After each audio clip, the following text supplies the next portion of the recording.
Hi, hello everyone. So today we're going to have a look at an idea called defensive design.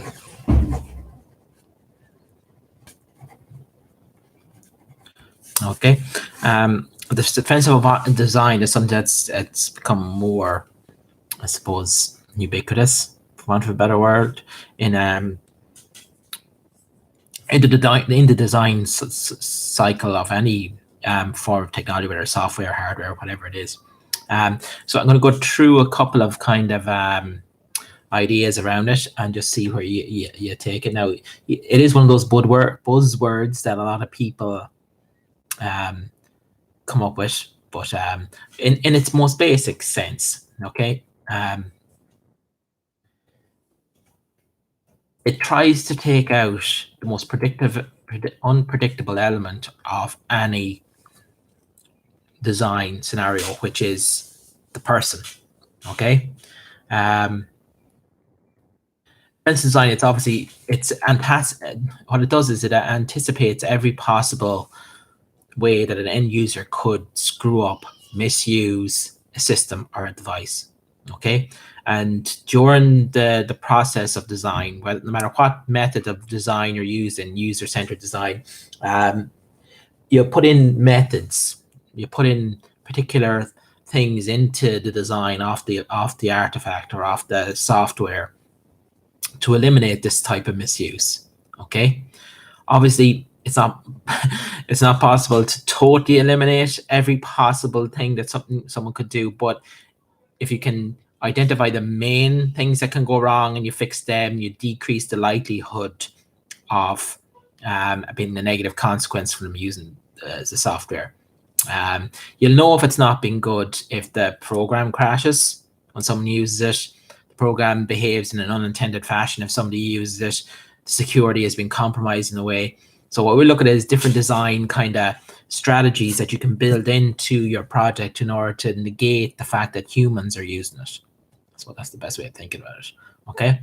The first protocol in defensive design is usually deciding what type of user interface to code for. There's obviously a fine balance between giving the user access to all the information and the abilities that they might need, while at the same time imposing kind of limits. Okay, so your user interface becomes important, because do you really want all the bells and whistles right out there where everyone can see, or do you want just the stuff that's most likely to be used, and then behind that you have you have the more advanced features? And you often see that, you click into a box to change your settings, and down in the right hand corner you'll have advanced. So defensive design, someone's designed that advanced button so that only the most people with the most actual skills will press that button to go into where you can actually do some serious damage to the program or to the device that you're using. Okay, so menu driven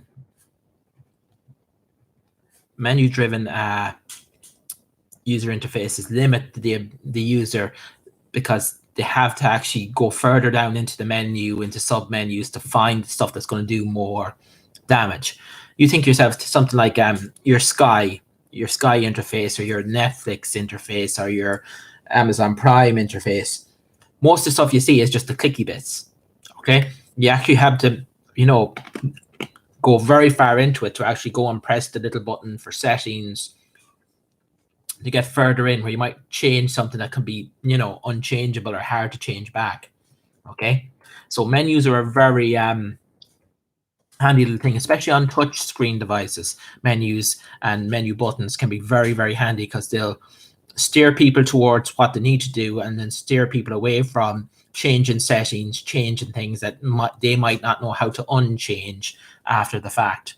So that's kind of your first line of defense, is kind of the interface itself. Design an interface to prevent the more accident prone members of a user subset from actually doing anything. Okay.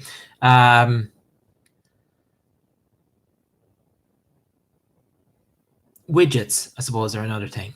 Okay. Widgets are another handy little thing where you can change certain elements, but you don't do any damage. An example of a widget would be a calendar widget that might pop up, or a color widget that might pop up. We can change the colors, but you're not really doing anything that you can't unchange. You know, there's a big difference between changing the calendar settings and changing the time on the computer. Changing the time on the computer can have big issues. So it can change in the calendar, you know, you don't. And if you want to actually change this kind, you have to go very far into that widget, that calendar widget, to actually change the time. You have to click a button and say, do you want to enter it manually or do you want it to be automatic? So you have to go far into it. So widgets can be quite helpful at doing that.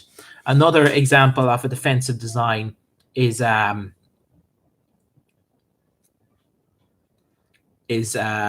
suppose I'm trying to think, repeat button. Yeah. Okay, where you're asked to do it twice. Okay, so you could have a username, login, forgot password, and then if you're registering for the first time, you have to repeat your password. So you're actually reinforcing the user to remember their password because if they enter it twice, that type of thing. So again, that's a handy little one to use sometimes to repeat an entry. Okay.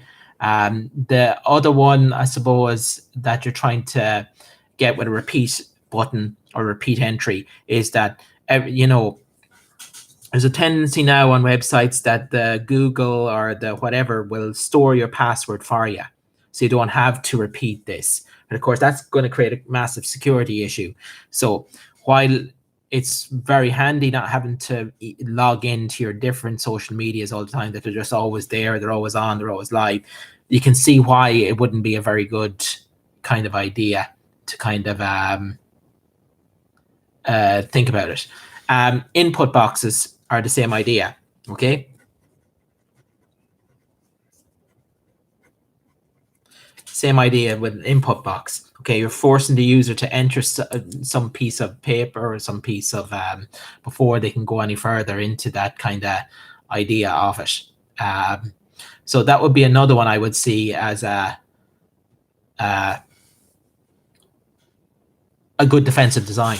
Okay, I'm trying to think now. Where do we go? What's the other things defensive design? In terms of hardware, the type of mouse pad or trackpad. Okay, is it at the center? Is it offset? Okay, small little things like that. How it's made. How, you know, how much of a tracking with it, the sensitivity levels. You know, if you're into your gaming, your mouse, you'll want a gaming mouse where you can set the settings to your own, like how fast it moves, the whether you get a soft click, a hard click, all that type of things. Whereas most people with a mouse, they wouldn't even go near all them. Same with the audio settings, the same with the light settings. These are all automatic. You know, unless you know what you're doing as a gamer, you won't go in and try and change them. You know, especially for things like, you know, if you're running a graphics card that can handle the highest frames per second, you might want to go in and change the settings on that. But again, most people just won't do that. So defensive design gives you the basics, but unless you know what you're doing, you won't go near the harder end of it. Things, simple little things like I'm going to go spend a bit more time on the hardware. But I'm thinking of defensive design, things like the positioning of buttons around a phone. Okay, so you know the positioning of buttons around the phone, putting the speakers on the bottom. Okay, oh, you think so? Why would you put speakers on the bottom? Okay, it's two reasons. First of all, water. I know it sounds crazy, but water. Phones, you tend to drop them this way, okay, down the way. And if you're dropping the phone down the way, water enters, but there's a bubble of air. It pushes a bubble of air up, so it actually protects as it enters the water. So again, small little things like that. Defensive design, you're kind of building in these ideas that you get away with it. One or two drops into the bath or whatever the hell you're doing. Other things like authentication, okay? So that's become a massive thing. Things like your thumbprint, your retina scan, you know, these are built in to increase, your two-step authentication. These are all being built in defensively to stop your data being stolen. You have ideas like, I'm trying to put one down here. You have also ideas around in terms of reCAPTCHAs. Okay, so that if you do enter it, you have to also check, and it's checking as well whether or not you're logging in through a VPN. So it might actually ask you, or might send an email to something, it's one of your other accounts in, double check that email, click on it to make sure that this is allowed. So you have a lot of ideas around defensive design that can be useful, especially when you're planning your project. So if you've got your project on the go now at the moment, there's no harm in having a little piece on defensive design and say, well, listen, if I'm built, remember, we go back to my idea of the window checker, check whether the window was open for ventilation. So what's the defensive design there? I mean, what's the things that can go wrong? Things that can go wrong is that let's think what stupid things could humans do that could make that kind of redundant. Okay, here's a silly one. Defensive design could be, well, what happens if the window is open and it doesn't shut? How do you know it's open for the next day? That type of way. So if they forget to shut the window, you won't know whether it's been opened for the next day. So you have to maybe put in a timer saying, well, a class is, well, you mightn't put in a class, but let's say at the end of the day, if you've calculated how many classes in that day, if it's open in the morning and nobody shuts it, then there's a maximum time after which a light should go on saying you need to shut this window because it's evening time or something like that. So defensive design can work and things like that. So as you can see, there's lots of kind of areas where this defensive design would be a kind of a handy way of figuring out what could go wrong and what does go wrong. That's the reality of it. So that's defensive design. Now we're going to have a look at one other area. Not so much of design, but kind of at the other end of the kind of cycle of what you're kind of going to be doing in terms of your project work, just to kind of give you some more help. And this is testing. So I'm going to go through the different kind of layers of testing. Okay. Most people will be aware of two basic, and what they come under is under an idea called user acceptance testing. Okay. And they are alpha testing and beta testing. Now, most people that have heard of beta testing, but very few people actually have heard of alpha testing, ironically enough. I'll go through it anyway, just to explain it, okay?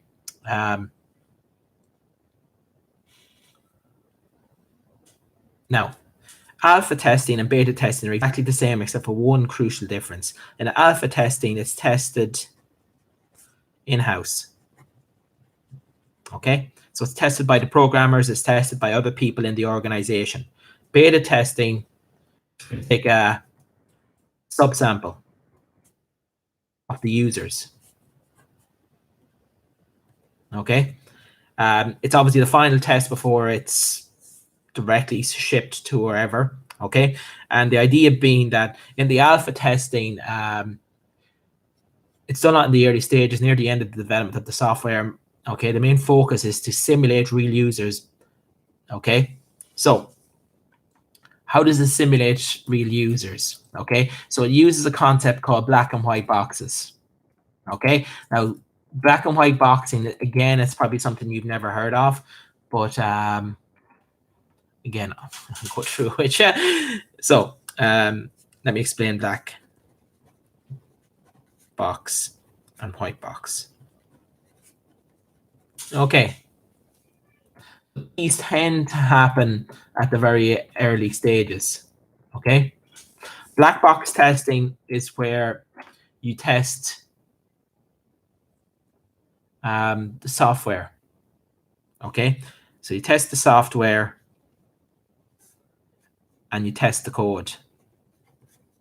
That's all you're doing. Okay. So you're just looking at the software to see does it work. Okay, you're only interested in, is the software doing what it's supposed to do, if that makes sense. Okay, there's lots of different ways of kind of doing it, but white box testing is based on the application's internal code structure. Okay, and it tends to be done a little bit differently. Okay, it makes sure that each line of code is executed and tested. Make sure that every decision in the code has been executed and tested, and make sure that each pathway. So it's a lot more ubiquitous, the white box testing, but they tend to be done earlier in the stages. I'm kind of trying to think of and explain it like I'm 5 kind of version of this one, because it's a little bit. I'm trying to think of a white. Yeah, it's not. It's not an easy one to kind of put into kind of English, into kind of simple English. I'll try my best. So that's what I'm here for, to try my best to get through. Okay. Listen, I'll try and put it into as plain as I can. Black box testing is the type of software testing that requires a tester to test an application without knowing what it's meant to do. That's the best way I can think of putting it. Okay. So if I was to give you, if I was doing alpha testing, and I'd say, Microsoft are putting a new version of Windows out. Not Windows, let's say a new version of Excel out. Okay. So the Excel team will literally walk across to the other end of the Microsoft building. They'll find someone, who's working on, cloud computing, nothing to do with them. And they'll say, listen, here's this software, away you go and have a go at it. Okay. So the person who's checking it won't have any idea of what it's of the code that's below it. They'll just test it. Okay. So that's all they're going to do. Okay. White box testing is you go to the same fella and you tell that same fella, well, listen, it's new Excel. Here's the source code. I want you to go through line by line, all the code in it, and check that we've made no mistakes. So both of them are used internally, but in the white box, you can see what's going on inside. The person who's testing can see all the bits and bobs that are meant to be working. In the black box, they're not meant to see it. They're just meant to look at the functionality, click on the buttons, and have a look at it go. Okay, so in terms of their usage, you can see you're going to, unfortunately, if you could, if you wanted to do alpha and beta testing. Alpha testing, you could give it another one of the lads in your class, because they're all in the same, group, company, whatever you want to call it. Okay, and within that, you could give it to one lad and say, I just want to see does it work, and you could give it to another lad and say, well, listen, I want you to go through the code and see, can you spot any errors, or is everything that piece of code meant to be doing? So you'd have ticked all those boxes, and then you could give it to someone from another class and say, well, do you want to have a look at that and see does it work? So you could cover all those bits in your testing, in your user acceptance testing, and that could be built into your design plan. So there's another way of kind of looking at it. So listen, they're just 2 kind of ideas I had for defensive design and testing that you might want to incorporate into any future project that you're doing. Thanks very much. Bye.